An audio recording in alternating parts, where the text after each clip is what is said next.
కలియుగ వైకుంఠుణ్ణి రాజకీయాల్లోకి తీసుకొచ్చినందుకు నన్ను క్షమించండి, నేను రాజకీయాల నుంచి తప్పుకుంటున్నాను అని ఇవాళ రాజీనామా చేయాల్సిన అవసరం కూడా చంద్రబాబు నాయుడు గారికి ఉంది.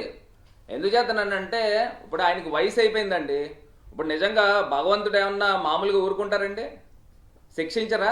నిజంగా ఈ జన్మలోనే ఈయన చేసిన తప్పులకి శిక్ష అనుభవిస్తారు. 100కి 100% చెప్తా ఉన్నా. నిజంగా పవన్ కళ్యాణ్ గారు ఏం చేశారండి? ఆయన దుర్గమ్మ గుడి దగ్గరికి వెళ్ళిపోయి ఆయన వస్త్రాలు మార్చేసి మరీ వెళ్ళి కడిగేసిన కార్యక్రమం చేశారు. మరి ఇవాళ ఏం చేస్తారు? ఇవాళ నారా లోకేష్ కానీ, చంద్రబాబు నాయుడు గారు కానీ, పవన్ కళ్యాణ్ గారు కానీ, వీళ్ళు ముగ్గురు కూడా రేపు ఉదయమే తిరుమల తిరుపతి దేవస్థానానికి వెళ్ళి అక్కడ హిందూ లోకానికి, భక్తులకి అందరికీ కూడా నేలపైన ముక్కుని రాసి మమ్మల్ని క్షమించండి అని చెప్పి బేషరతుగా తిరుమల తిరుపతి దేవస్థానంలో వీళ్ళు క్షమాపణ చెప్పాలనండి.